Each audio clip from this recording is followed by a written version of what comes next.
की जय जय श्री राधे। এখন না সরে যাও, সামনে থেকে সরো, এখন একদম সাইডে চলে যাও, এখন না পরে এখানে রেখে দেন, এখন পরে যখন কৃষ্ণ জন্ম হবে তখন লাগবে। একবার সবাই প্রেম সে বলো রাধে রাধে রাধে রাধে। এই সামনে যারা দাঁড়িয়ে আছে এগুলোকে বসাও, ডিস্টার্ব করবে না। ঠিক আছে, যে যেখানে বসে গেছে বসে থাক, বসে থাক, বসে থাক, সরে যাও, সামনে থেকে সরে যাও। बोलिए वृंदावन बिहारी लाल की। তোর দুয়ারে ভিখারি আজ স্বয়ং ভগবান। স্বয়ং ভগবান আজকে ভিক্ষা করতে এসেছেন রাজাবলির দুয়ারে।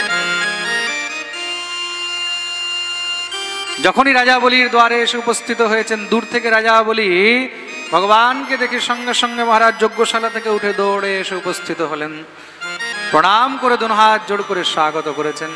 স্বাগতম তে নমস্তুভ্যং ব্রহ্মণ কিং করবামতে ব্রহ্মর্ষিণাম তপঃ সাক্ষাৎ মন্যে ত্বার্য বপুর্ধরম। আসুন আসুন, হে বিপ্রদেব, আপনার স্বাগত জানাই।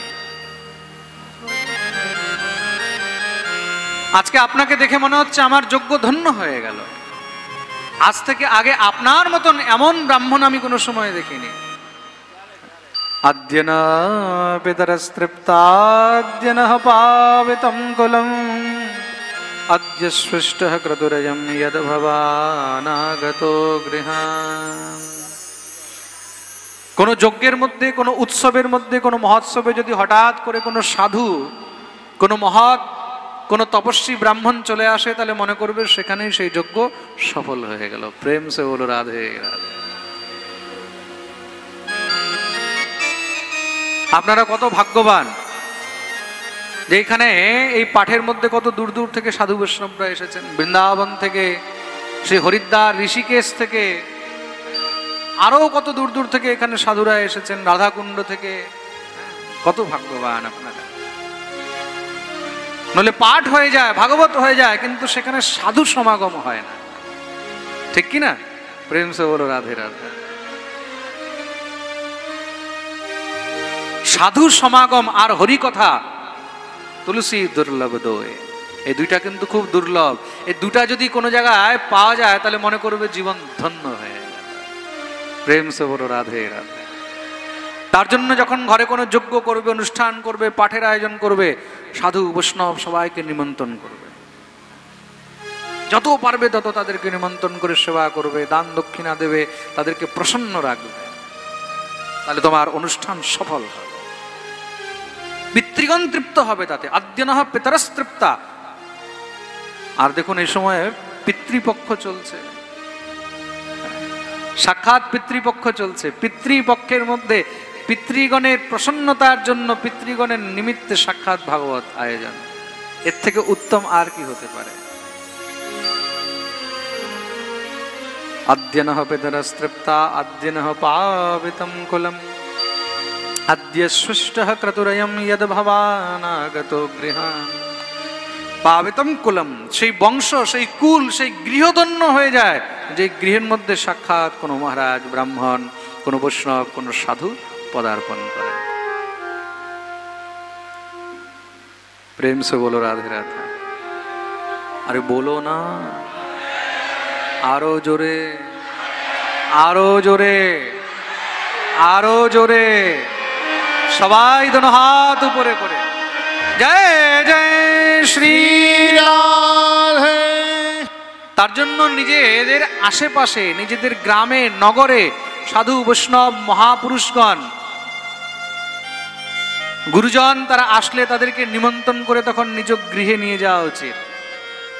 গিয়ে সেখানে পদপ্রক্ষালন করা উচিত, তাদের সেবা করা উচিত, তাতে যেন তাদের সেই চরণধুলা আমাদের গৃহে পড়ে, তাতে যেন আমাদের গৃহ ধন্য হয়, আমাদের ঘর ধন্য হয়। প্রেম সে বলো রাধে রাধে। আর যারা চালাক ভক্ত হয় না, তারা আগের থেকে বুকিং করে নেয়। প্রেম সে বলো রাধে রাধে। বলে মহারাজ অমুক দিন আমাদের ঘরে কিন্তু আসতেই হবে। প্রেম সে হলো রাধে রাধে। বললাম কেন জানো? কিছু ভক্ত এখানে এমন বসে আছে, সব বুকিং করে বসে আছে, কালকে আবার যেতে হবে কিছু ভক্তদের বাড়িতে, সব ব্রজবাসী সব সাধুদেরকে নিয়ে। পরশু দিন আবার এক জায়গায় যেতে হবে। এগুলো কিন্তু অনেক সৌভাগ্য হয় মহারাজজি। ইয়াদ্দিন পাবেতম কুলম।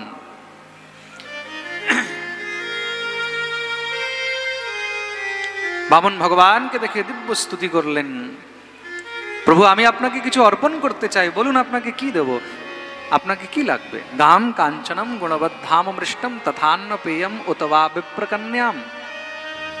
আপনি যদি বলেন তাহলে আপনাকে সোনা হীরা মণি মাণিক্য কিছু দিয়ে দিই। দেখুন বামন ভগবান এখনো কিন্তু চাইনি, বামন ভগবান কিছু বলেনি যে আমাকে এই চাই সেই চাই। তার জন্যই বলিকে শ্রেষ্ঠ দানী বলা হয়েছে। এ সংসারের মধ্যে শ্রেষ্ঠ দানীকে, দানী হলো সেই যে নিজের মন থেকে দান করে।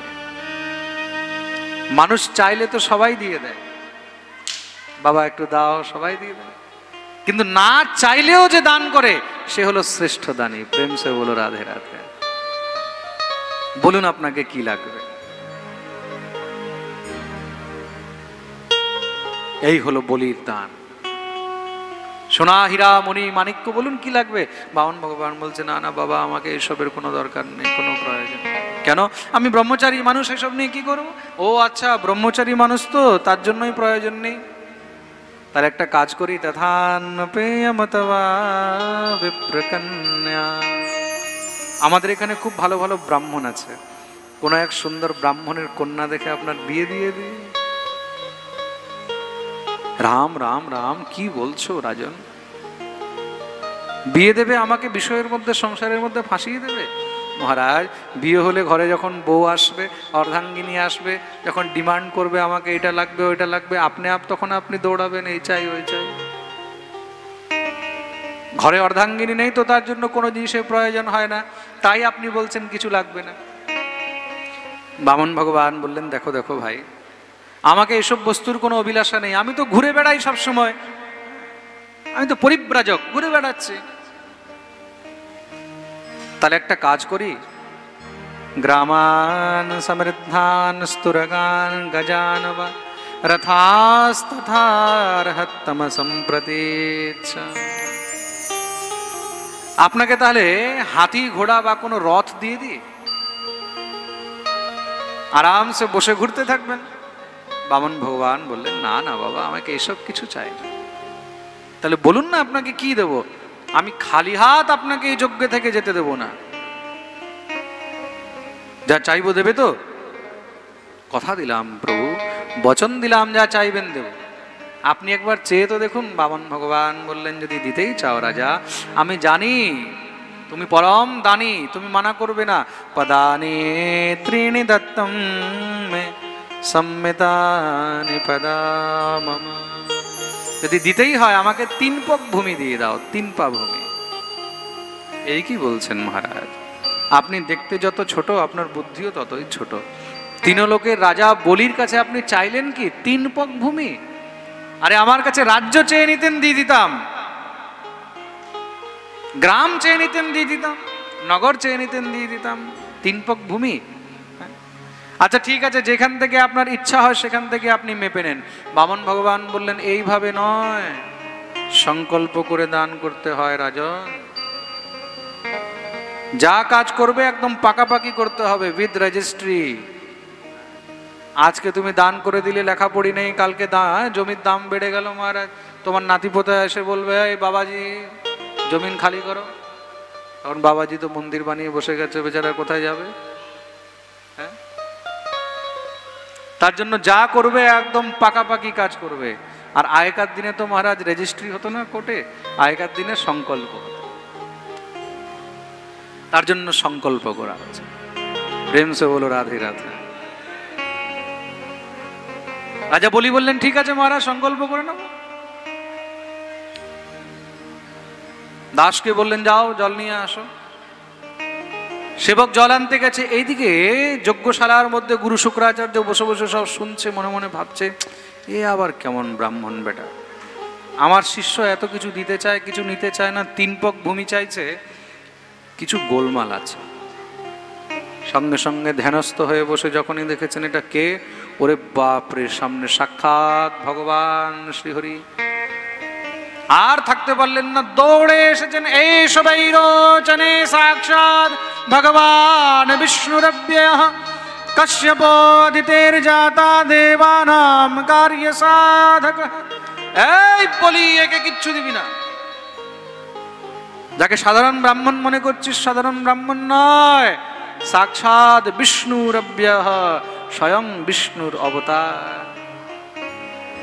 তোর কাছ থেকে 3 পক ভূমির নামে 3 লোক নিয়ে চলে যাবে। মহা ঠগি, মহা ছলিয়া, একে কিচ্ছু দেবে না।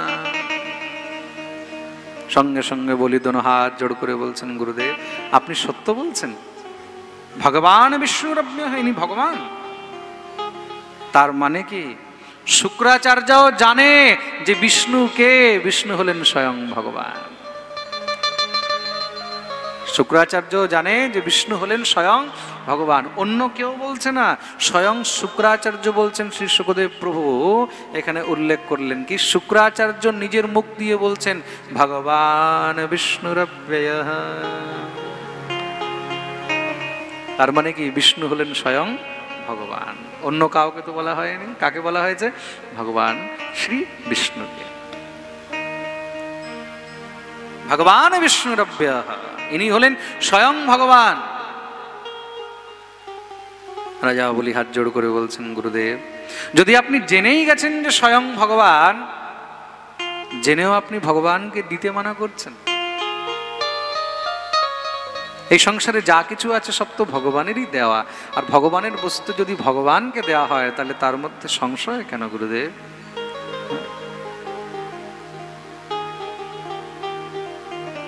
গুরু শুক্রাচার্য বললেন, তুই আমাকে জ্ঞান দিচ্ছিস? আরে তোর বিনাশ হয়ে যাবে, নাশ হয়ে যাবে একে যদি কিছু দিস। গুরুদেব, যেই অনন্ত কোটি ব্রহ্মাণ্ডের নায়ক শ্রী হরির কাছে সমস্ত জগৎ হাত ছড়িয়ে চাইতে থাকে, সেই গোবিন্দ আজকে আমার দুয়ারে চাইতে এসেছে, আমি তাকে না দিয়ে থাকতে পারবো না। আর গোবিন্দকে আজকে দিতে গিয়ে যদি আমার সর্বস্ব চলে যায়, তবু আমার কোনো কষ্ট হয় না। শুক্রাচার্যের মনে রাগ উঠে গেল, শিষ্য আমার কথা শুনছে না। ক্রোধ উৎপন্ন হতে সঙ্গে সঙ্গে অভিশাপ দিয়ে দিলেন, যা তুই শ্রীহীন হয়ে যাবি। গুরুর অভিশাপ স্বীকার করলেন, গুরুকে ত্যাগ করে দিলেন, কিন্তু গোবিন্দকে ত্যাগ করেন। খুব মন দিয়ে শুনবে। বলছেন তাহলে কি গুরুকেও ত্যাগ করা যায়? বলে হ্যাঁ, গুরুকেও ত্যাগ করা যায়। কখন? যখন গুরু হরি বিমুখ হয়ে যায়। গুরু যদি ভগবানের বিরোধী হয়ে যায়, তখন এমন গুরুকেও ত্যাগ করে দিতে হয়। গুরুর কর্তব্য কি? গুরুর কর্তব্য হলো শিষ্যকে গোবিন্দের চরণে নিয়ে যাওয়া। গুরু গোবিন্দ দো খড়ে কাকে লাগো পায়, বলিহারি গুরু আপনে গোবিন্দ দিও बताए। গুরু হলেন পথ প্রদর্শক, গুরু হলেন মার্গদর্শক। গুরুর মনে যদি অভিমান হয়ে যায়, গুরুর মনে যদি লোভ চলে আসে, তখন কি হবে? সেই গুরুকেও ত্যাগ করে দেওয়া উচিত। প্রেম সে বলো রাধে রাধে। গুরু যদি হরিভক্ত হয়, হরিপরায়ণ হয়, সেই গুরুর দ্বারা যদি কোনো ভুলও হয়, তবুও সেই গুরুকে ত্যাগ করা যায় না। তো মন দিয়ে শুনবে। গুরু যদি কৃষ্ণ ভক্ত হয়, হরিভক্ত হয়, তোমাকে যদি কৃষ্ণ ভক্তি হরিভক্তির উপদেশ করছে, সেই গুরুর দ্বারা যদি ব্যবহারিক জীবনে কোনো ভুল ত্রুটিও হয়, সেটা আমাদের দেখার কোনো প্রয়োজন নেই। খুব মন দিয়ে শুনবে। গুরুর দোষ দেখলে তোমার কিন্তু অপরাধ হয়ে যাবে, পাপ হয়ে যাবে। গুরুর দোষ দেখার আমাদের কোনো অধিকার নেই, আমাদের সামর্থ্য নেই। ব্যবহারিক জীবনে যেরকম আমরা মনুষ্য, তেমন তিনিও মনুষ্য। শিষ্যের জন্য গুরু হলো ভগবান, গুরু ব্রহ্মা গুরু বিষ্ণু গুরুর্দেব মহেশ্বর গুরু সাক্ষাৎ পরব্রহ্ম তস্मै শ্রী গুরুবে নমঃ। দোষ যদি দেখতে যাও, দোষ তো ভগবানের মধ্যেও মানুষ খুঁজে বের করে দেয়, তাই দোষ তো মানুষ ভগবানের মধ্যেও খুঁজে বের করে দেয়। আরে রামচন্দ্র তো ভালো কাজ করেনি, নিজের স্ত্রী সীতাকে বনবাস দিয়ে দিয়েছে, শ্রীকৃষ্ণ তো ভালো কাজ করেনি, এই করে দিয়েছে সেই করে, মানুষ তো তার মধ্যেও দোষ খুঁজে বেড়াচ্ছে। তাহলে কি সাধারণ এই মানব দেহযুক্ত গুরুর মধ্যে দোষ বেরোবে না? নিশ্চয়ই বেরোতে পারে, কিন্তু গুরুর দোষ দেখার আমাদের কোনো অধিকার নেই যতক্ষণ পর্যন্ত গুরু হরিভক্তি নিয়ে রয়েছে, গুরু হরিভক্ত আছে। গুরু যদি হরি বিমুখ হয়ে যায়, গুরু যদি হরি বিরোধী হয়ে যায়, তখন সেই গুরুকেও ত্যাগ করে দেওয়া উচিত। যাকে প্রিয় নাম বেদেহি তজিয়ে তিনহি কোটি বেরি সম যদ্যপি পরম স্নেহি। গোস্বামী তুলসীদাস জি মহারাজ। যার গোবিন্দের প্রতি শ্রদ্ধা নেই, যার ভগবানের প্রতি শ্রদ্ধা নেই, যার গোবিন্দের প্রতি প্রীতি নেই, এমন যদি মাও হয় বাপও হয়, তাকেও ত্যাগ করে দেওয়া। গুরুর ন সস্যাৎ স্বজনো ন সস্যাৎ পিতা ন সস্যাৎ জননী ন সস্যাৎ। সেই পিতা পিতা নয়, সেই মা মা নয়, সেই স্ত্রী স্ত্রী নয়, সেই স্বামী স্বামী নয়, সেই গুরু গুরু নয়, যে আমাদেরকে ভগবত ভক্তির পথে না যেতে দেয়। বলছে তাকে শত্রুর মতন মনে করে ত্যাগ করে দেওয়া উচিত। তজিয়ে তাহি কোটি বেরি সম যদ্যপি পরম স্নেহি। কে কে ত্যাগ করেছে? বলে পিতা তজো প্রহ্লাদ, বলি তজো গুরু। বাপকে ত্যাগ করে দিয়েছে কে? প্রহ্লাদ। গুরুকে ত্যাগ করেছে কে? বলি। স্বজনদেরকে ত্যাগ করেছে কে? গোপীগণ। সব ত্যাগ করে চলে এসছে তো।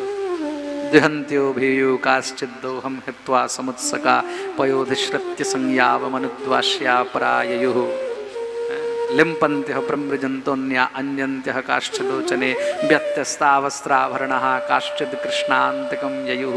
গোপীগণ সব ছেড়ে দিয়ে দৌড়াচ্ছে। পতিসুতান্বয় ভ্রাতৃবান্ধবান অতিবলঙ্ঘ্যতে অন্তচ্যুতাগতা। সব ছেড়ে দিয়ে, কি স্বামী কি পুত্র সব ছেড়ে দিয়ে গোবিন্দের জন্য দৌড়াচ্ছে। গুরু যদি হরিমুখী হয়, গুরু যদি কৃষ্ণ ভক্ত হয়, সেখানে তার সব দোষ শেষ হয়ে যায়। প্রেম সে বলো রাধে রাধে।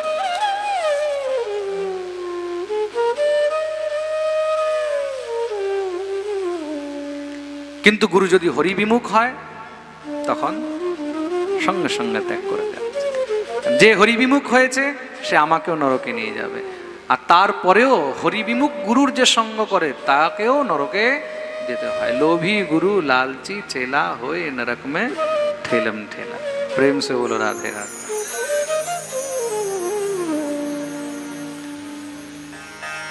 গুরুদেব তো অভিশাপ দিয়ে চলে গেলেন। অভিশাপ কেন দিয়েছে? গুরুর মনে ভয় হয়ে গেছে, শিষ্যের যদি সবকিছু শেষ হয়ে যায় তাহলে আমার তো দক্ষিণা মাইনাস হয়ে যাবে।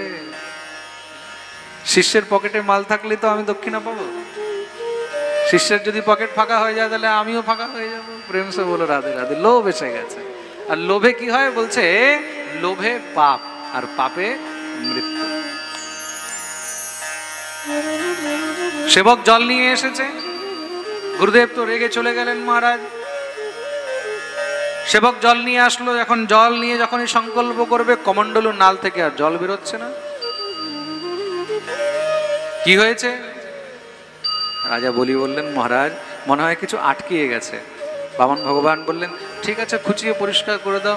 বলে প্রভু এখন কি দিয়ে খোঁচাবো? ও আপনার বগলে কুশের আসন আছে তো, আপনি একটুখানি একটা কুশ বের করে পরিষ্কার করে দেন। ভগবান বলেন আচ্ছা এই শুভ কাজ আমার হাতেই হবে মনে হয়। আসলে কি হয়েছে?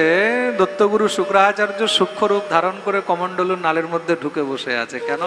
না পড়বে জল, না হবে সংকল্প, না আমার চেলার মালকড়ি যাবে। ভগবানও মনে মনে বলছেন দেখাচ্ছি তোকে বেটা।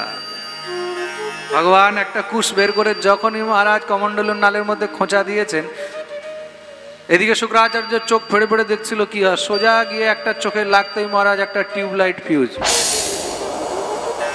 সঙ্গে সঙ্গে লাফ দিয়ে বেরিয়েছে। আমাকে কানা করে দিলে তোমাকে আমি ছাড়বো না। ভগবান বললেন ভাই তুমি রাগারাগি করে বেরিয়ে গেছিলে, আবার ভিতরে ঢোকার দরকার কি ছিল? বলে আমি ভাবলাম ভিতরে ঢুকে থাকলে আর দান ধর্ম হবে না। ভগবান বলেন, ও আচ্ছা, দান ধর্মে করতে গেছিলে মানা, তবেই আমি তোমাকে করে দিলাম কানা। প্রেম সে বলো রাধে রাধে। এই সংসারে যে দান ধর্মের মধ্যে মানা করে না, ভগবান তাকে এইভাবেই কানা করে দেন। তার জন্য কোনো সময় দান ধর্মে মাঝখানে মানা করতে নেই, টিকা টিপ্পণী করতে নেই। কেউ যদি দান করছে, বলে কত দিচ্ছ? বলে 50,000। 50 কেন দিচ্ছিস? 60 দে। বলে 10,000। 10 কেন দিচ্ছিস? 11 দে। আরো তাকে উৎসাহ দিতে হয়, তাকে আরো প্রেরণা দিতে হয়। প্রেম সে বলো রাধে রাধে। শুক্রাচার্যকে ভগবান দণ্ডিত করলেন, দণ্ড দিয়েছে। হাতে জল নিয়ে সংকল্প করে যখনই গোবিন্দের পাদপদ্মে অর্পণ করেছেন, দেখতে দেখতে ভগবান বিরাট রূপ ধারণ করেছেন। তদ্বামনম রূপম অবরধতাদ্ভুতম হরের অনন্তস্য গুণত্রয়াত্মকম ভূখম দিশোদ্যোর বিবরাপয়োধয় স্ত্রিয়ং নিদেবা ঋষयो यदा সৎ। এমন বিশাল রূপ ধারণ করেছেন ভগবান, একটি চরণ উপরের দিকে তুললেন। দেখতেই দেখতে মহারাজ উপরের 7 লোক মেপে নিয়েছেন, আরেকটি চরণ নিচের দিকে নামিয়েছেন, নিচের 7 লোক মেপে নিলেন। রাজা বলি 3 লোকের রাজা ছিলেন, স্বর্গ মর্ত পাতাল। ভগবান 14 লোক মেপে নিলেন। বলিকে বললেন, বলি তোমাকে এবার নরকে যেতে হবে। কেন প্রভু? তুমি 3 পক ভূমির বচন দিয়েছো, সংকল্প করেছো, 1 পক এখনো বাকি রয়েছে, একটা পা এখনো বাকি আছে, এটা কোথায় রাখবো বলো? রাজা বলি সঙ্গে সঙ্গে হাঁটু গেড়ে বসে গেলেন, হাত জোড় করে প্রার্থনা করছেন, প্রভু একটা কথা বলুন, এই সংসারে দান বড় না দানই বড়? ভগবান বললেন, নিশ্চয়ই দানই বড়। যদি দানই না হয় তাহলে দান হবে কোথার থেকে? প্রভু, এই দানই তো নিজের সর্বস্ব দান করে দিয়েছে, কিন্তু নিজে তো এখনো বাকি আছে। পদম তৃতীয়ম কুরুষীষ নিমে নিজম, নিজের 3য় চরণ আমার মস্তকে রাখুন। ভগবান সঙ্গে সঙ্গে বলির মস্তকে নিজের 3য় চরণ রেখে দিলেন। আহা, মস্তকে চরণ রাখতেই সঙ্গে সঙ্গে সমস্ত দেবতাগণ দুন্দুবি বাজাতে লেগেছে। স্বয়ং প্রহ্লাদ প্রকট হয়ে গেলেন। প্রহ্লাদের নাতি তো বলি, প্রহ্লাদের পুত্র বিরোচন, বিরোচনের পুত্র বলি, দিব্য ভগবানের স্তুতি আরম্ভ করে দিয়েছেন। বলিয়ে ভক্তবৎসল ভগবান কি। হে করুণা নিধান, আজকে আমার বংশ ধন্য হয়। এমন কৃপা তো তুমি আমার উপরেও করনি। আমাকে তো তুমি কোলে নিয়ে বসিয়েছিলে নৃসিংহ অবতার, কিন্তু আমার মস্তকে তুমি নিজের চরণ রাখো। আজকে তুমি বলির মস্তকে চরণ নয়, তুমি আমার বংশের মাথায় চরণ। কারোর মাথায় নিজের চরণ দেয়া মানে নিজেকে একদম অর্পণ করে দেয়া, বিক্রি করে।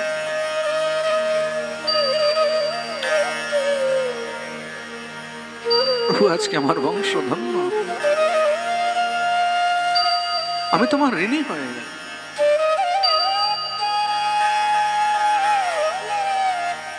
আপনি বলেছিলেন, ইয়ৎ সাধুষ্য কুলে জাত ভবান বৈ কুল পাবনা। বংশে কোনো ভক্ত হলে সমস্ত বংশের উদ্ধার। প্রভু, এই চরণখানা আমি কি পাবো না? এই চরণের আশ্রয় একবার আমাকেও দাও।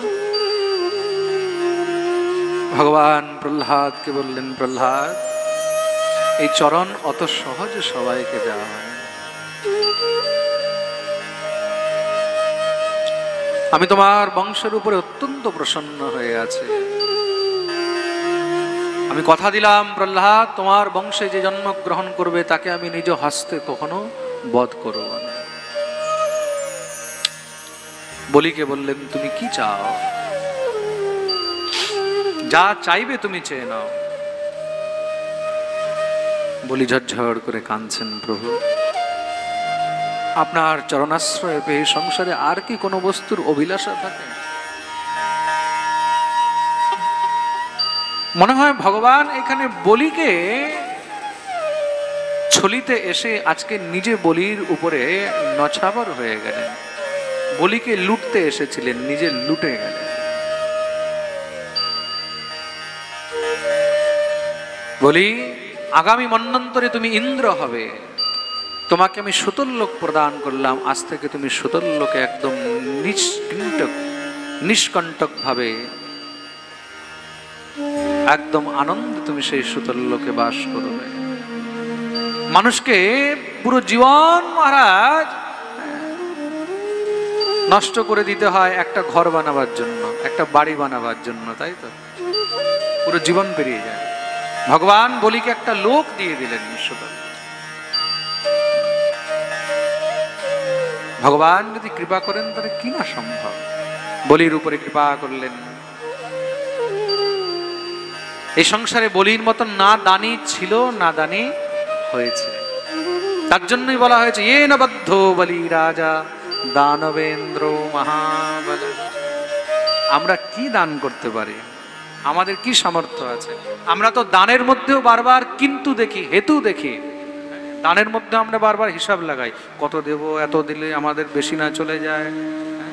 দানের মধ্যে আমরা বস্তু নির্ণয় করি, দানের মধ্যেও মূল্য নির্ণয় করি, কিন্তু দান হলো রাজা বলি কিঞ্চিত বিচার করেনি, তার জন্য রাজা বলিকে মহাদানী বলা হয়েছে। প্রেম সে বলো রাধে রাধে। জীবনে যদি দান করতে হয় তাহলে দান সবসময় উন্মুক্ত ভাবে, মুক্ত হস্তে দান করতে হয়। আর দান করে সেই দানের বিষয়ে কখনো চর্চা করতে নেই। আপনি দান করলেন আর দানের বিষয়ে যদি চর্চা শুরু করে দিলেন, 10 জনকে বললেন আমি এই অমুক জায়গায় এত দান করেছি, আপনার সেই দানের ফল সেখানে শেষ হয়। প্রেম সে বলো রাধে রাধে। দান করার সময় বেশি কিন্তু পরন্তু বেশি বিচার করতে নেই। দান করতে গিয়ে যদি আপনি বিচার করেন তখন কিন্তু সেই দানেরও কোনো ফল হয় না। দান সবসময় মুক্ত হস্তে উদার মনে আনন্দের সহিত করতে হয়। গীতার মধ্যে দানও 3 প্রকার বলা হয়েছে। গীতার 13 অধ্যায়ে গুণত্রয় বিভাগের মধ্যে দান 3 প্রকারের বলা হয়েছে মহারাজজি, সাত্ত্বিক, রাজসিক আর তামসিক।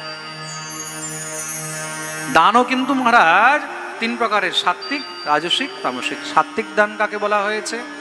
উপযুক্ত পাত্রকে উপযুক্ত স্থানে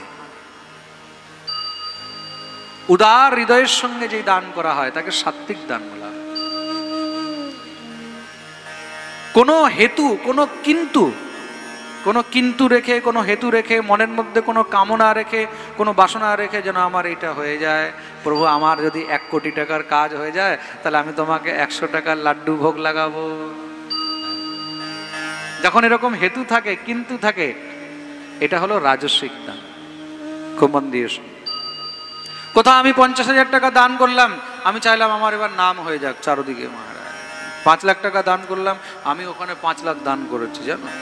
ওখানে মন্দির বানাবার জন্য দিয়েছি, ওখানে আশ্রম বানাবার জন্য দিয়েছি, ওখানে গোশালার জন্য দিয়েছি। এটা হলো রাজস্বিক দান।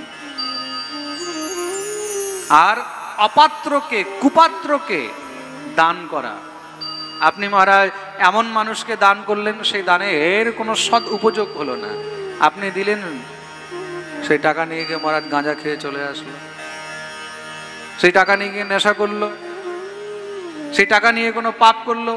তা অপাত্রকে, কুপাত্রকেও যদি দান করা হয় সেটাও কিন্তু বৃথা চলে যায়। এটাকে তামসিক দান বলা হয়েছে। আর আনমনে অশ্রদ্ধাযুক্ত, মনে ইচ্ছা নেই, অশ্রদ্ধা নিয়ে দান করেছে, আনমনে দান করেছে, দানের মধ্যে কিন্তু পরন্তু রেখে দান করেছে, দেব না, দিলে কি হবে, এই সব ইত্যাদি বিচার করতে করতে যদি দান করা হয় সেটাকেও তামসিক দান বলা হয়েছে। প্রেম সে বলো রাধে। তার জন্য যখন দান করবে, দান করে সঙ্গে সঙ্গে ভুলে যাবে, প্রেম সে বলো রাধে রাধে, যে আমি দান করেছি, এটা মনেও রাখতে নেই। এটা হলো উত্তম সাত্ত্বিক। আর আমরা কি করি, আমরা দানের সময় মহারাজ যেটা সব থেকে খারাপ, সব থেকে নিকৃষ্ট, সব থেকে বেকার, সেটাই গিয়ে আমরা অর্পণ করি। ঘরের মধ্যে দেখবে যখন পূজা পাঠ হয়, পূজা পাঠ হলে ব্রাহ্মণ ঠাকুর মশাই এসছে পূজা করাতে, বলে 4টা গামছা 2টা ঘটি আনবে। গামছা এমন আনবে যে গামছা দিয়ে মহারাজ গায়ে দেওয়া তো দূরের কথা, গা মোছা তো দূরের কথা, ঘর মোছারও কাজে লাগে না। আমরা তাই তো করি। হ্যাঁ, দোকান থেকে বললাম, আরে ভাই পুজোর গামছা দে তো। পুজোর গামছা মানে সব থেকে থার্ড ক্লাস যে গামছা মহারাজ, কোনো কাজে লাগবে না। তা এমন জিনিস দেবতাদেরকে দিয়ে বা ব্রাহ্মণকে দিয়ে কোনো লাভ নেই। মনে রাখবে, 4টার জায়গায় 1টা দাও, কিন্তু এমন দেবে যেটা কাজে লাগে। দান এমন বস্তুই করা উচিত যে দান কারোর কাজে লাগে। আপনার কৃত দান যদি সে ব্যবহার না করতে পারলো, তাহলে আপনার সেই দানের কোনো লাভ হলো না। প্রেম সে বলো রাধে রাধে। আপনি দান করলেন, সে নিয়ে গিয়ে ফেলে দিল, সেটা কোনো কাজে লাগবে না। তার জন্য যখন দান করবে, এমন বস্তু দান করা উচিত সেটা যেন তার কাজে লাগে। যদি তুমি না জানো সেই বিষয়ে, তাহলে জিজ্ঞাসা করবে, আমি আপনাকে কিছু দিতে চাই, বলুন আপনার কোন জিনিসটা প্রয়োজনে লাগবে। যেচে বলিয়ে ভক্তবৎসল ভগবান কি। রাজা বলির উপরে কৃপা করলেন এই প্রকার। ভগবান বলির উপরে কৃপা করে অন্তর্ধ্যান হয়েছেন। শ্রী শুকদেব প্রভু বামন চরিত্রে দিব্য বর্ণন শ্রবণ করিয়েছেন। বলিয়ে বামন ভগবান কি।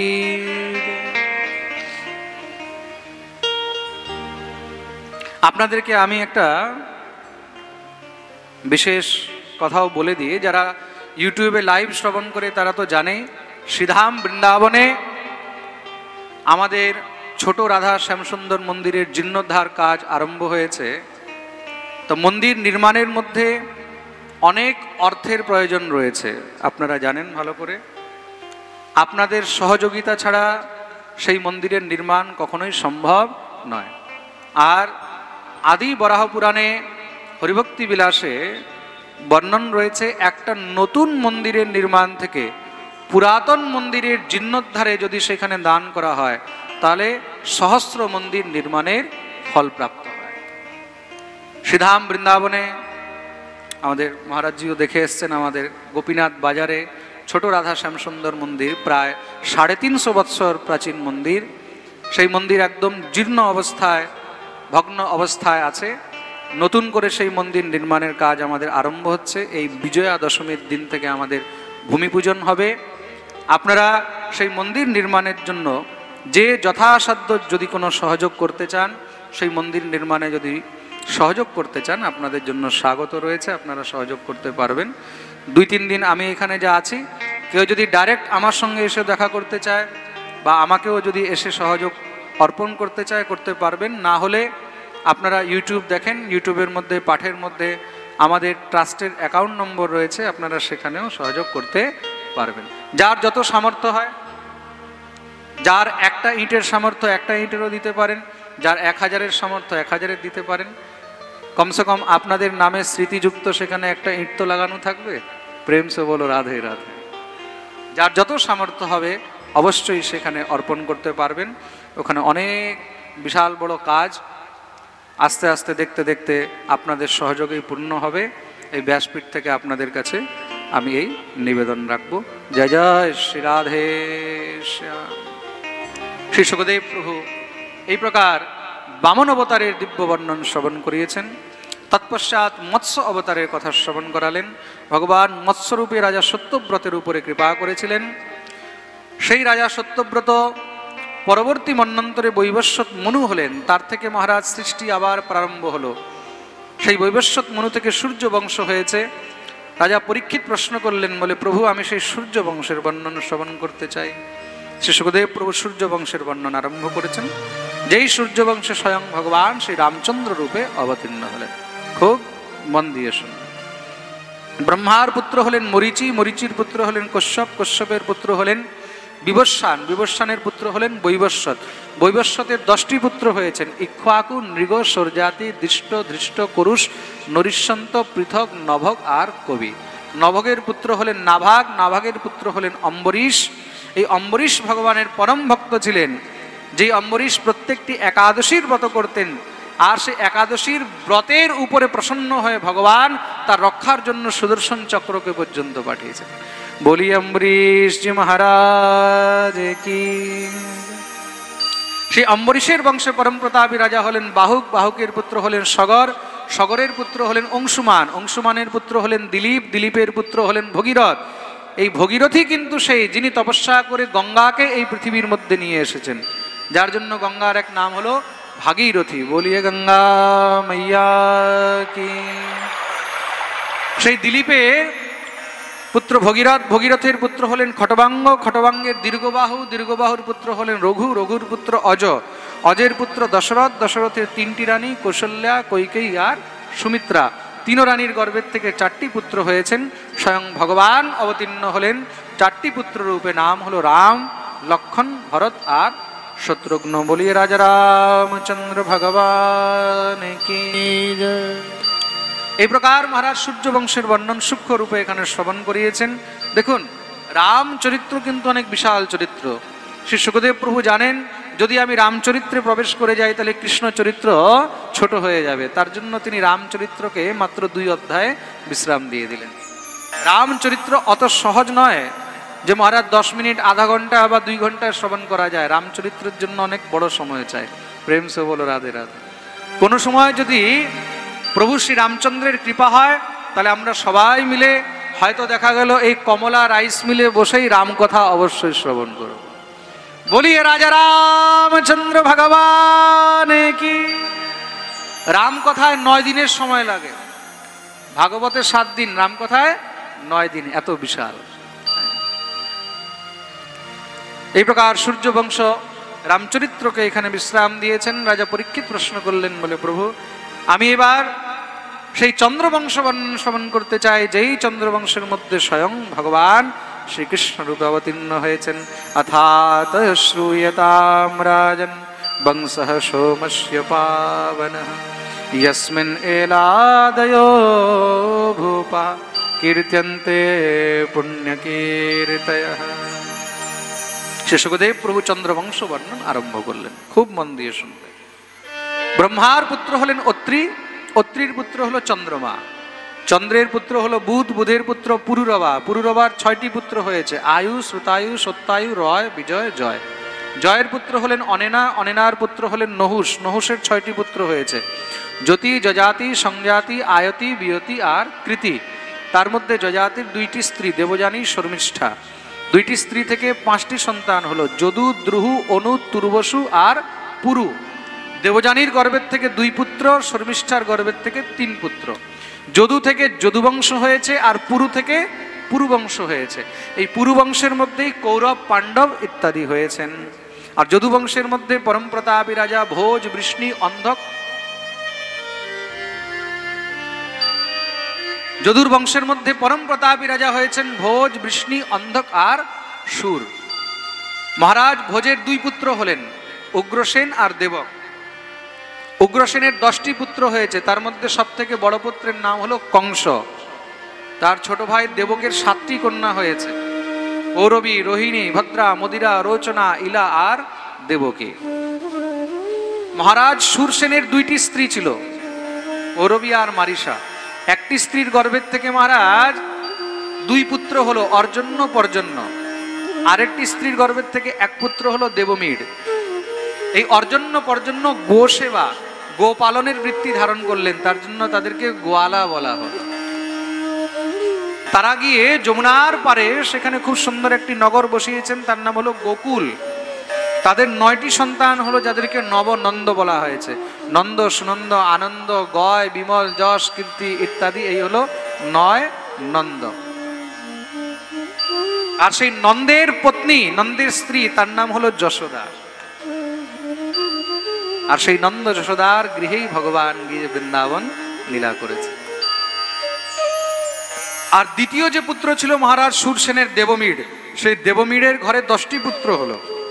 10টি পুত্রের মধ্যে সব থেকে বড় পুত্রের নাম হলো বসুদেব। বলিয়ে বসুদেব জি মহারাজ কি। বসুদেব আর নন্দ বাবা কিন্তু কাকাতো জ্যাঠাতো ভাই। এরা রাজপাট ধারণ করে রেখেছে বলে এরা ক্ষত্রিয়, আর তারা গো সেবা, গোবৃত্তি, বাণিজ্য, ব্যবসা ধারণ করলো বলে তারা বস্য হয়ে গেল, গোয়ালা হয়ে গেল। ভগবান বলছেন চাতুর্বর্ণম ময়া সৃষ্টম গুণকর্ম বিভাগশঃ। জীব যেই বর্ণকে স্বীকার করে নেয় সে আস্তে আস্তে সেই বর্ণেরই হয়ে যায়। প্রেম সে বলো রাধে রাধে। এখন একটি প্রশ্ন এসেছে, অনেক জায়গায় আমাকে অনেক ভালো ভালো বিদ্বানরা প্রশ্ন করেছেন যে যদি কেউ বর্ণাশ্রম পরিবর্তন করে, সেখান থেকে যদি আবার পুনরায় নিজ বর্ণে ফিরতে চায়, তাহলে তার জন্য কি কোনো উপায় আছে? শাস্ত্রের মধ্যে তার জন্য উপায় বলা আছে। তো মন দিয়ে শুনবেন। কেউ যদি নিজের বর্ণ পরিবর্তন করেছে, বর্ণ পরিবর্তন করার পরে তারপরে আবার যদি পুনরায় নিজ বর্ণে ফিরতে চায়, ভগবান বলছেন না, স্বধর্মে নিধনম শ্রেয় পরধর্ম ভয়াবহ। নিজের বর্ণ ত্যাগ করা মানে নিজের ধর্ম ত্যাগ করা। তা নিজের ধর্ম ত্যাগ করে, বর্ণ ত্যাগ করে কেউ যদি অন্য বর্ণে চলে যায়, ব্রাহ্মণ যদি বৈশ্যযুক্ত কার্য করে বা যদি শূদ্রযুক্ত কার্য করে, ক্ষত্রিয় যদি বৈশ্যযুক্ত কার্য করে, সেখান থেকে যদি আবার ফিরে নিজ বর্ণে আসতে চায়, তাহলে তার জন্য কি কোনো উপায় আছে? বলে আছে। কি উপায় আছে? তার জন্য 5 পিঢ়ি পর্যন্ত, 5 পুরুষ পর্যন্তই কিন্তু সে বর্ণ পরিবর্তন করতে পারে। 5 পুরুষ পেরিয়ে গেলে তারপরে আর বর্ণ পরিবর্তন করা চলে না। তারপরে প্রায়শ্চিত্ত ইত্যাদি করে তৎপশ্চাৎ বর্ণ পরিবর্তন করে আবার পুনরায় নিজ বর্ণে, নিজ ধর্মে প্রবেশ করা যায়। প্রেম সে বলো রাধে রাধে। 5 পুরুষ পেরিয়ে গেল, তারপরে কিন্তু আর বর্ণ পরিবর্তন করা যায় না। কেন কি? তখন সেটা ব্লাডে চলে আসে। প্রেম সে বলো রাধে রাধে। শ্রী বসুদেবজি আর কংস বাল্যকালের মিত্র ছিলেন। কংস এমন অত্যাচারী হয়েছে, পাপী দুরাচারী। দেখতে দেখতে মহারাজ তার অত্যাচারের সমস্ত পৃথিবীর দেবতাগণ পর্যন্ত ত্রস্ত হয়ে গেলেন। ভগবতী পৃথিবী দেবতাদের কাছে গিয়ে কাঁদতে লেগেছে। দেবতাগণ পৃথিবীকে নিয়ে ব্রহ্মাকে মুখিয়া বানিয়ে, ব্রহ্মাকে মুখ্য বানিয়ে ভগবান শ্রীহরির কাছে গিয়ে উপস্থিত হলেন। সবাই গিয়ে দিব্য ভগবান শ্রীহরির সেখানে স্তুতি আরম্ভ করেছেন। আক্রান্তা ভূরি ভারেণ ব্রহ্মাণম শরণম ইয়ো। দিব্য ভগবানের সম্মুখে গিয়ে স্তুতি আরম্ভ করলেন। কিসে? পুরুষম পুরুষ সূক্তেন উপতস্থে সমাহিত। ভগবানের সব থেকে প্রিয় যে স্তুতি, তাকে বলা হয়েছে পুরুষ সূক্ত। পুরুষ সূক্তের মন্ত্র দ্বারা দিব্য ভগবানের স্তুতি আরম্ভ করলেন। ওম সহস্রশী রেখা পুরুষ সহস্রাক্ষ সহস্রপাত সভূমিগ্বং সর্বতস্পৃতবাত যতিষ্ঠে দশাঙ্গুলম। ভগবান প্রসন্ন হয়েছেন। কি চাও তোমরা? বলে প্রভু অবতার গ্রহণ করুন। আমরা সবাই এখন অসুরদের অত্যাচারে ত্রস্ত হয়ে গেছি। পৃথিবী পাপের ভার সহ্য করতে পারছে না। কৃপা করে আপনি পৃথিবীর ভার হরণ করুন। মনে রাখবে, পৃথিবীর ভার কিসে হয়? মানুষ দিয়ে পৃথিবীর ভার হয় না। তাহলে পাপ দিয়ে, মনুষ্যদের দ্বারা যখন পাপ অত্যন্ত বৃদ্ধি করে যায়, তখন গিয়ে পৃথিবীর উপরে তার ভার হয়। ভগবান বললেন, চিন্তা করো না, অতি শীঘ্রই আমি অবতার নেব। কোথায়? বসুদেব গৃহে সাক্ষাৎ ভগবান পুরুষ পরঃ জনিষ্যতে তৎপ্রিয়ার্থম সম্ভবন্তু সুরস্ত্রিয়ঃ। আমি বসুদেব দেবকীর ঘরে গিয়ে জন্মগ্রহণ করব। সেখান থেকে আমি বৃন্দাবনে গিয়ে বৃন্দাবন লীলা করব। তোমরা সবাই গিয়ে জন্মগ্রহণ করো, আমার লীলা সঙ্গী হবে। যাও, তোমরা গিয়ে মঞ্চ তৈরি করো। দেবতাগণ দিব্য আনন্দে ভগবানের আদেশ পেয়ে ব্রজে এসে জন্মগ্রহণ করতে লাগলেন। কেউ গোপ হয়েছে, কেউ গোয়ালা হয়েছে, কেউ বাঁদর হয়েছে, কেউ ময়ূর হয়েছে। সব আলাদা আলাদা রূপে ব্রজে এসে জন্ম করেছে। কেন? অনন্ত কোটি ব্রহ্মাণ্ডের নায়ক আসবেন তো। তার নায়ক আসার আগে কি হয়? সবাই এসে মঞ্চ সাজানো শুরু করে। তো যখন মহারাজ হিরো আসে, হিরো আসার সময় কি? হিরো মানে নায়ক। যখন দেখবে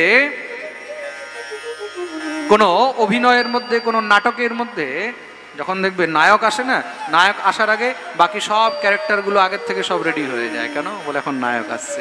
তাহলে অনন্ত কোটি ব্রহ্মাণ্ডের নায়ক যদি আসে, তাহলে তার স্বাগতের জন্য কি কি না করা হয়। সমস্ত দেবতাগণ সবাই এসে আগের থেকে মঞ্চ সাজিয়ে নিয়েছে। ব্রজের যে গোয়ালা, ব্রজের যে গোপী, ব্রজের যে বাঁদর, ব্রজের গরু, ব্রজের বাছুর, ব্রজের ময়ূর, এরা সাধারণ নয়। এরা সব কিন্তু মহারাজ সেই দেবতা, সেই দেবীগণ। তারাও কৃষ্ণ লীলার আস্বাদন করার জন্য আগের থেকে এসে উপস্থিত হয়ে রয়েছে। না জানে কার ভাগ্য হয়ে যায় গোবিন্দকে কোলে নিয়ে খেলাবার, না জানে কার ভাগ্য হয়ে যায় গোবিন্দকে নিয়ে নৃত্য করার, না জানে কার ভাগ্য হয়ে যায় গোবিন্দের সঙ্গে অধরামৃত পান করার, গোবিন্দের উচ্ছিষ্ট গ্রহণ করার।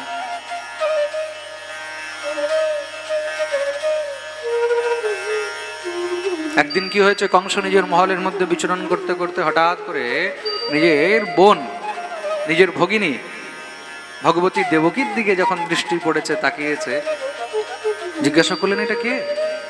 মন্ত্রীগণ বললেন, মহারাজ আপনার ছোট বোন দেবকী। ও হো, দেবকী এত বড় হয়ে গেছে। বিচার করলেন তার তো বিয়ে দেওয়া উচিত। এখন দেবকী কংসের বোন বলে কথা,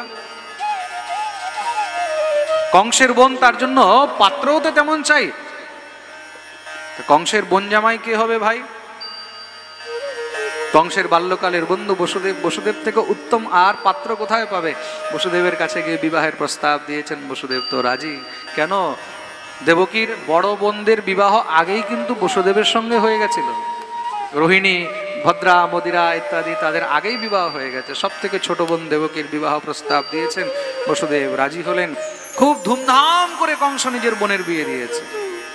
সব থেকে ছোট আহ্লাদের বোন, এমন ধুমধাম করে বিয়ে দিয়েছে মহারাজ। হাজার হাজার দাস দাসী, হাতি ঘোড়া রথ, স্বর্ণ সুবর্ণ অলংকার খুব করে দান করেছে, তাতেও মন ভরেনি। নিজের রথে বসিয়ে আজকে বিদায় করতে নিয়ে যাচ্ছে। সঙ্গে সঙ্গে হঠাৎ করে আকাশবাণী হয়েছে, শ্যাস্তমষ্টম গর্ভ হন্তায়াম বহসে বুধঃ। আরে মূর্খ কংস, তুই নিজের যেই ভগিনী আর ভগ্নিপতিকে বিদায় করতে নিয়ে যাচ্ছিস না, তোর এই বোনের গর্ভের থেকে যে অষ্টম সন্তান জন্মগ্রহণ করবে সেই তোর কাল হবে। শুনে সঙ্গে সঙ্গে সেখানে রথ দাঁড় করিয়ে মারা লাফ দিয়ে নিচে নেমেছে, দৌড়ে গিয়ে নিজের বোন দেবকীর চুল ধরে টানতে লেগেছে। দেবকী জোরে জোরে কাঁদছে, চিল্লাচ্ছে, দাদা ছেড়ে দাও, ছেড়ে দাও, ছেড়ে। কিঞ্চিত দয়া হলো না, নিচে নামিয়ে তলোয়ার বের করেছে মারার জন্য। বসুদেব সঙ্গে সঙ্গে গিয়ে হাত ধরলেন, এই কি করেছে?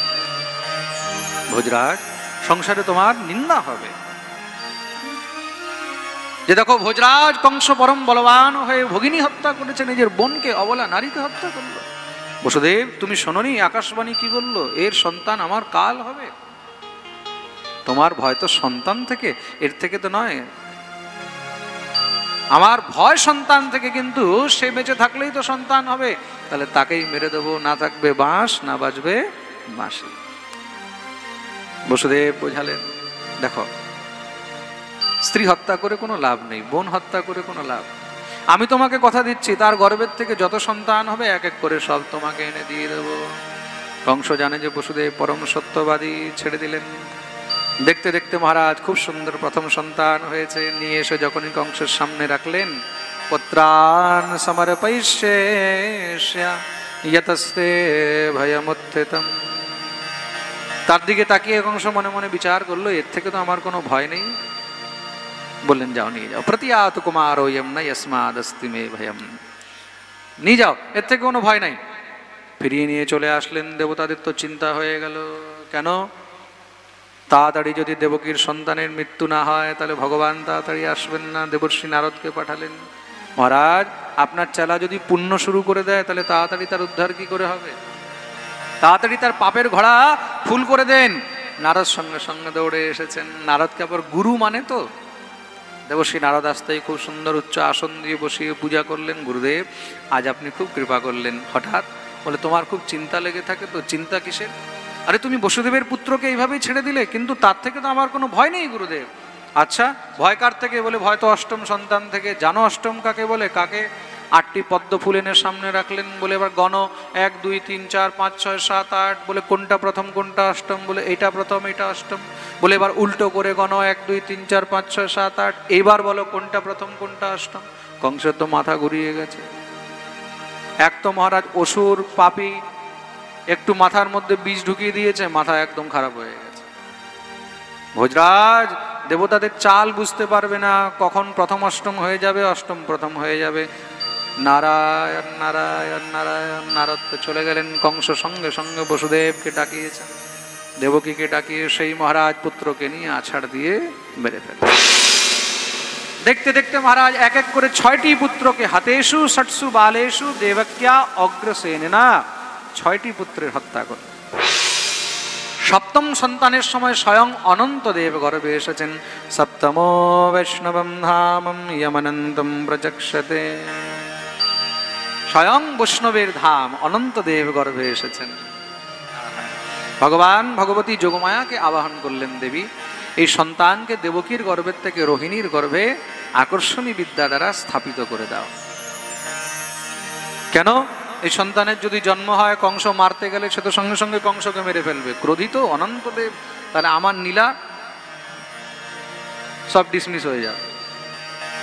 যদি কংসের বধ হয়ে গেল তাহলে আর আমার নীলা কি করে হবে? আকর্ষণী বিদ্যা দ্বারা আগেই সরিয়ে দাও। আকর্ষণী বিদ্যা দ্বারা দেবকীর গর্ভের থেকে সেই সন্তানকে রোহিণীর গর্ভে প্রতিস্থাপিত করা হলো। এটাকে গর্ভের এক প্রকারে প্রতিস্থাপন বলা হয়। খুব মন দিয়ে শুনবে। কিন্তু বর্তমানে কিন্তু এই বিদ্যা আজকাল বিজ্ঞানের মধ্যে এটা হচ্ছে, কিন্তু ট্রান্সপ্লান্ট করা হয় না আজকাল, ভ্রূণ ট্রান্সপ্লান্ট করা হয় বাচ্চা একজনের, আর সেই বাচ্চা পালিত হচ্ছে আরেকজনের পেটের মধ্যে। আগেকার দিনে মহারাজ যদি কাউকে বলা হতো তাহলে কেউ বিশ্বাস করতো না, হাসতো। কিন্তু আজকাল বিজ্ঞান উন্নতি করে এটা দেখিয়ে দিয়েছে, সন্তান অন্যজনের, মা বাবা আলাদা, কিন্তু সেই বাচ্চা জন্ম নিচ্ছে অন্য কারোর গর্ভের মধ্যে। ওটাকে বলা হচ্ছে সারোগেট। হ্যাঁ, বলা হচ্ছে না সারোগেট। এমন এমন মহারাজ বিজ্ঞান উন্নতি করেছে। বিচার করে দেখুন, বাবা অন্যজন, বাবা একজন, মা একজন, আর তাদের বাচ্চা পালিত হচ্ছে কোথায়? অন্য কার পেটের মধ্যে। বিজ্ঞানের দেখুন উন্নতি। আর আমাদের ভাগবতের মধ্যে 5000 বছর আগেই বর্ণন করে দেওয়া হয়েছে মহারাজ, একজনের গর্ভের সন্তান আরেকজনের গর্ভে ট্রান্সপ্লান্ট করে দেওয়া হয়েছে। প্রেম সে বলো রাধে রাধে। আজকাল এটা হচ্ছে বলে মানুষ এখন বিশ্বাস করছে। হ্যাঁ, আজ থেকে যদি মহারাজ 30-40 বছর আগে, 50 বছর আগে কাউকে বলা হতো, কেউ মানতো? হ্যাঁ, আজকে যদি কোনো মেয়ে ছেলে বলে, এই জানো আমার বাচ্চা, কিন্তু জন্ম দিয়েছে ও, তোর বাচ্চা ও কি করে জন্ম দিতে পারে? বলে টেস্ট করে নে, ডিএনএ বাচ্চা আমার। প্রেম সে বলো রাধে রাধে। বিজ্ঞান কত উন্নতশালী। তার মানে তখনকার সময় কত উন্নত ছিল।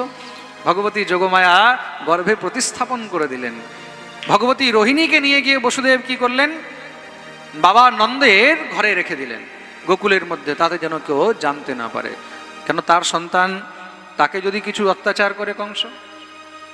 ভগবান দেখলেন আমার তো রাস্তা পরিষ্কার হয়ে গেল, চারদিকে চর্চা ছড়িয়ে গেছে কি দেবকীর সপ্তম গর্ভ নষ্ট হয়ে গেছে। দেবক্যা সপ্তম গর্ভ হর্ষ শোক বিবর্ধন। কংস খুব খুশি হয়েছে, অষ্টম আসেনি, সপ্তম আগেই মরে গেল। ভগবান দেখলেন আমার জায়গা পরিষ্কার হয়ে গেল। দেখতেই দেখতে ভগবান ভগবতী দেবকীর গর্ভে এসেছেন। যখনই অষ্টম গর্ভ এসেছে, সঙ্গে সঙ্গে কংস কি জানতে পেরে দেবকী বসুদেবকে নিয়ে কারাগারে বন্দি করে দিল। এতক্ষণ কিন্তু কারাগারে বন্দি করেনি। খুব মন দিয়ে শুনবে, অষ্টম গর্ভ যখন এসেছে তখন কারাগারে বন্দি করা হয়েছে। তার আগে কিন্তু কারাগারে বন্দি করা হয়নি। তার আগে নজরবন্ধ রাখা হয়েছে, শুধু খালি নজর রাখা হতো। প্রেম সে বলো রাধে রাধে। কারাগারের মধ্যে বন্দি করে দেওয়া হয়েছে। ভগবান গর্ভে এসেছেন। ভগবতী যোগমায়াকে বললেন তুমিও গর্ভে যাও। কোথায়? বলে নন্দপত্নী যশোদার গর্ভে থেকে জন্মগ্রহণ করতে হবে। ভগবতী যোগমায়া বললেন প্রভু, আমি তো মায়া, প্রকৃতি, সংসার হলো মায়ার অধীন, আর মায়া কি করে সংসারের অধীন হতে পারে? তাহলে তো এই সংসারে আমার কোনো মর্যাদাই থাকবে না। ভগবান বলেন আচ্ছা আমি কে? বলে তুমি হলে মায়াপতি। তা আমি মায়াপতি হয়ে জন্ম নিতে পারি, তুমি মায়া হয়ে জন্ম নিতে পারবে না? কিন্তু প্রভু তাহলে তা আমাকে কেউ মানবে না। বলে আমি তোমাকে আশীর্বাদ করছি, কলিযুগে আমার থেকে বেশি তোমার পূজা হবে।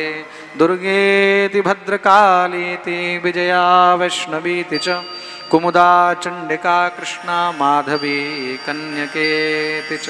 কেউ দুর্গা, কেউ কালী, কেউ চণ্ডী, কেউ বৈষ্ণদেবী, কেউ কন্যাকুমারী, আলাদা আলাদা নামে তোমার পুজো করবে। তার জন্য কলিযুগে ভগবান থেকে ভগবতীর পূজা আরো বেশি হয়। প্রেম সে বলো রাধে। আর বেশি দিন বাকি নেই, আর 2 দিন পরে মহালয়া।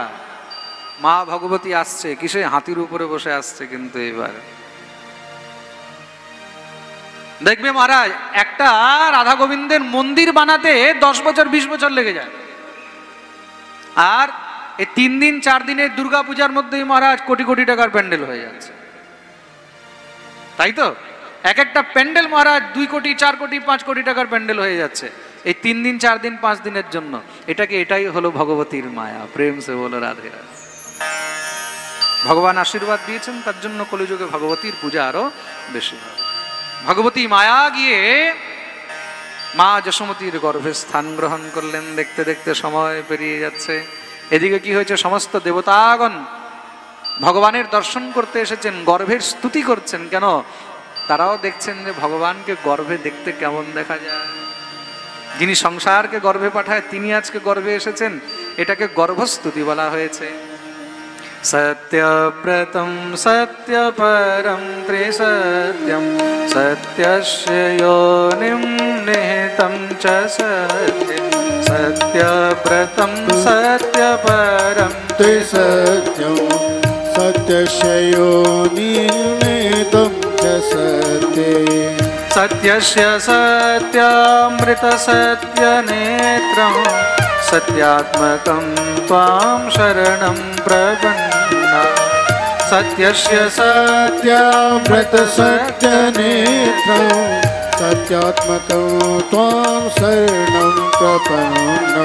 সত্যাত্মকম ত্বাম শরণং প্রপন্না। সত্যাত্মকম ত্বাম শরণং প্রপন্না। দিব্য ভগবানের গর্ভস্তুতি করা হয়েছে। দেখতে দেখতে মহারাজ সময় পেরিয়ে যাচ্ছে। বৈশাখ পেরিয়ে গেল, জ্যৈষ্ঠ পেরিয়ে গেছে, আষাঢ়ও পেরিয়ে গেল, শ্রাবণও পেরিয়ে গেছে। দেখতে দেখতে ভাদ্র মাস এসে গেল।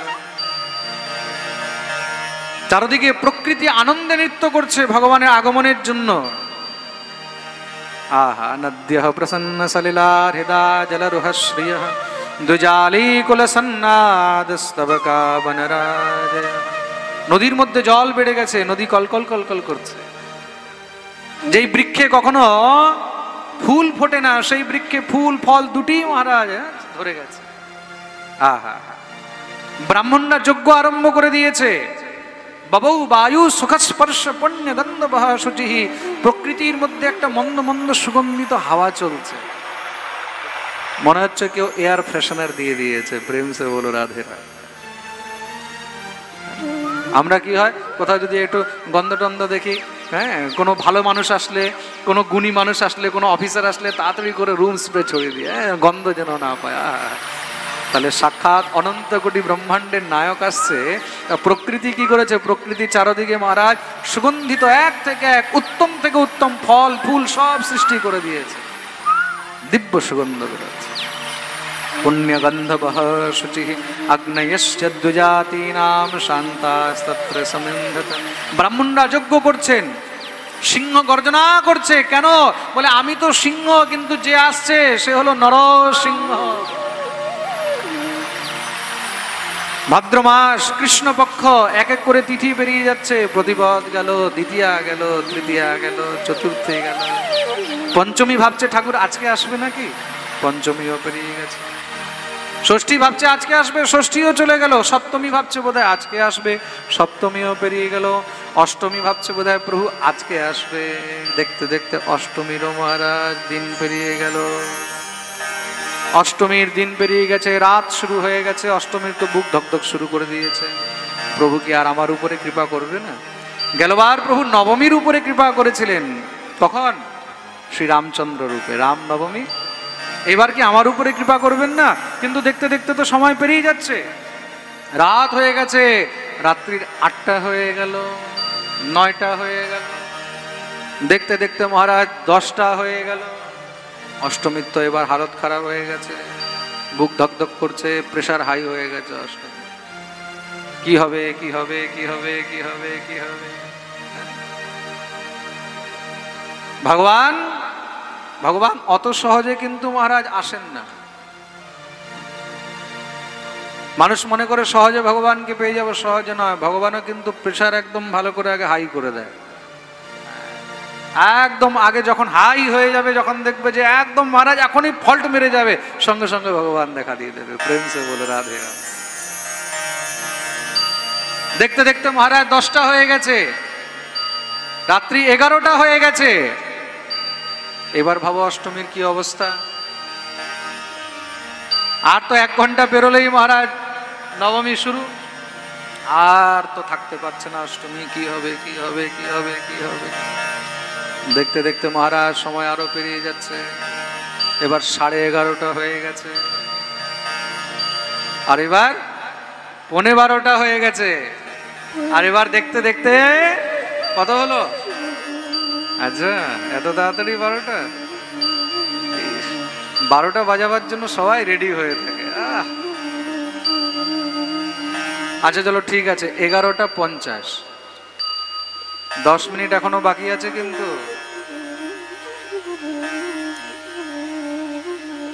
সবাই রেডি? পাক্কা? মনে রাখবে, যারা অরিজিনাল পরে আছে না, এখন থেকে সাবধান হয়ে যাবে কিন্তু, পরে আর চান্স পাবে না। অরিজিনাল পরে আছে মানে বুঝেছো তো? হ্যাঁ। 11:55 হয়ে গেল, 5 মিনিট বাকি আছে। এবার কত হলো? আচ্ছা চলো ঠিক আছে, 11:56, 11:57, 11:58, 11:59। আর এবার আচ্ছা,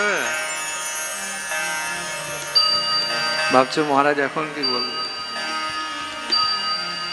আচ্ছা চলো, 11:59, 45 সেকেন্ড, 15 সেকেন্ড এখনো বাকি আছে কিন্তু।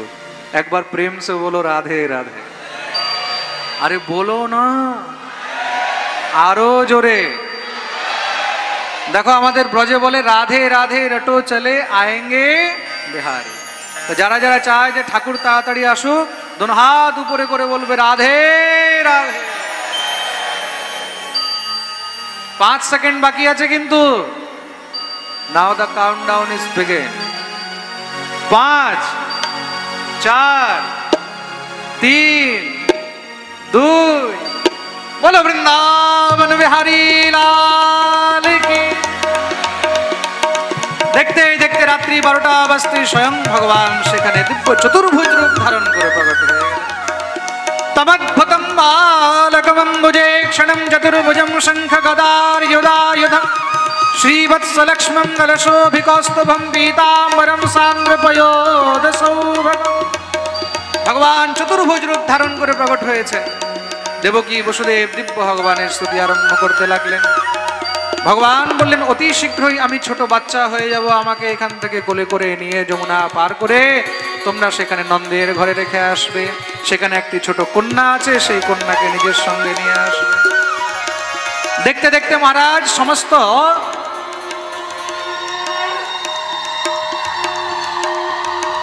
আরে এখন বাজিও না, এখনো মথুরায় আছে, কংস শুনে নিলে সমস্যা হয়ে যাবে। আগে গোকুল যেতে দাও, এখন হাল্লা করো না, এখন চুপচাপ গুপ্ত রাখো, এখন গুপ্ত রাখো। দেখতে দেখতে সব দ্বারপাল মূর্ছিত হয়ে গেল, দ্বার খুলে গেল, বসুদেবের হাতে পায়ের বন্ধন খুলে গেছে। সেই ছোট শিশুকে কোলে করে নিয়ে যমুনার তটে উপস্থিত হয়েছে। ভগবতী যমুনাকে বললেন রাস্তা দাও। যমুনা রাস্তা দিয়েছেন, চলছেন। হালকা হালকা বৃষ্টি পড়তে লাগলো। অনন্তদেব ছত্র ধারণ করে চলছেন। গোকুলে গিয়ে সেখানে নন্দরানীর কাছে পুত্রকে রেখে সেই কন্যাকে সঙ্গে নিয়ে এসেছেন। কারাগারে আসতেই মহারাজ সব দরজা বন্ধ হয়ে গেল, বন্ধন বেঁধে গেল। আজকে এই কন্যাকে এখানে আরাম করতে দাও। সেখানে গোকুলে কি হচ্ছে আমরা একটু দেখি। এদিকে কি হয়েছে, নন্দের বোন সুনন্দা ভোরবেলায় উঠে দেখতে গেছে বৌদির কিছু হলো কিনা। সঙ্গে সঙ্গে গিয়ে দেখছে জানলা থেকে খুব সুন্দর নীলমণির মতন এক পুত্র। আহা হা দেখেই দৌড় মেরেছে, সোজা গিয়ে নন্দ বাবার কাছে, মহারাজ बाबा बधाई हो। अरे का भयो लाली? बोले तेरे लाला भयो है। बोलो नंद के लाला की जय हो। दिव्य महाराज उन्मत्त आनंदे नंद बाबा लाफाते ले। नंद बाबा दौड़े आसलेन। समस्त सब ब्रजवासीदेरके निमंत्रण करा हয়েছে। दिव्य महाराज आनंद उत्सव आरम्भ হয়েছে। আসুন আমরা সবাই মিলে ঠাকুরের জন্মোৎসবের আনন্দ করব, লুটালুটি হবে। আর আজকে এই জন্মোৎসবের আনন্দের সঙ্গে এই দিব্য কথাকে বিশ্রাম দেওয়া হবে। কালকের পাঠে ভগবানের বাল্যলীলা, মাখনচুরি লীলা, গিরিরাজ গোবর্ধন ধারণের লীলা হবে। আসুন সবাই মিলে ঠাকুরের জন্মোৎসবের আনন্দ। নন্দকে আনন্দ भयो জয় কन्हैया लाल। हे नंद के आनंद भयो जय कन्हैया लाल की। नंद के आनंद भयो जय कन्हैया लाल की। সবাইকে नंद के आनंद भयो। শ্রী রাধে। সমস্ত এক মিনিট দাঁড়াও, সামনে থেকে একটু সরাও, একটু সরাও। সমস্ত ভক্তদের কাছে একটা প্রার্থনা জানিয়েছে। নাম বিবেক বিশ্বাস, তার পিতা গৌরাঙ্গ বিশ্বাস, মাতা বকুল বিশ্বাস। এই বিবেক বিশ্বাস তিনি ক্যান্সার রোগে খুব অত্যন্ত পীড়িত। সবাই তার জন্য মঙ্গল কামনা করবেন। এই ভাগবত মঞ্চ থেকে আমিও তার জন্য মঙ্গল কামনা করি। ভগবান তার উপরে কৃপা করুক, সুস্থ হোক, তার মঙ্গল কামনা আপনারা সবাই অবশ্যই করবেন। এই ব্যাসপীঠ থেকে তার জন্য আশীর্বাদ। এই নন্দোৎসবে আসুন সবাই মিলে ঠাকুরের জন্মোৎসবের আনন্দ বলি। আনন্দ কে লালা কি। है नंद के आनंद भयो जय कन्हैया लाल की। नंद के आनंद भयो जय कन्हैया लाल की। जय कन्हैया लाल की मदन गोपाल की। जय कन्हैया लाल की मदन गोपाल की। नंद के आनंद भयो जय कन्हैया लाल की। আবির পরে, আবির পরে, আগে লুটালুটি করবেন তারপরে আবির, আবির শেষে।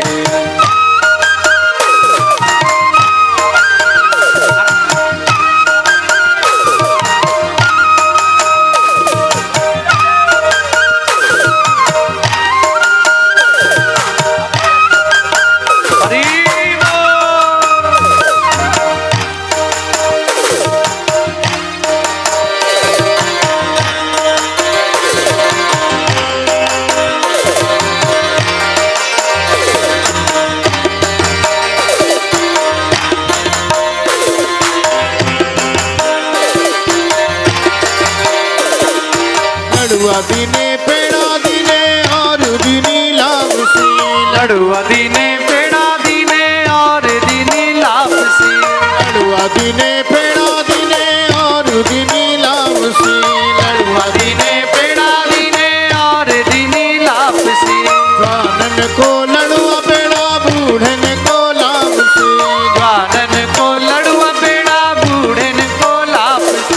नंद के आनंद भयो जय कन्हैया लाल की। है नंद के आनंद भयो जय कन्हैया लाल के।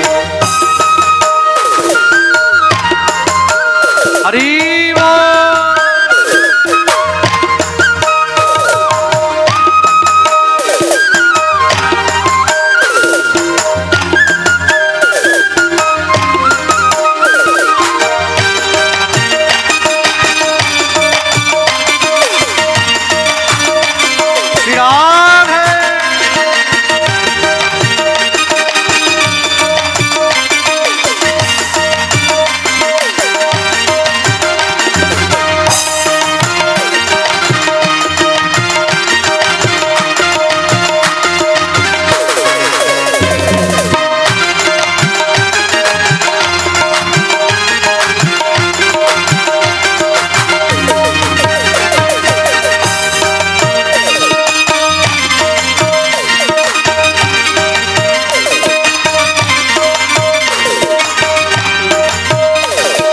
हाथी दीने घोड़ा दीने और दीनी बाल की।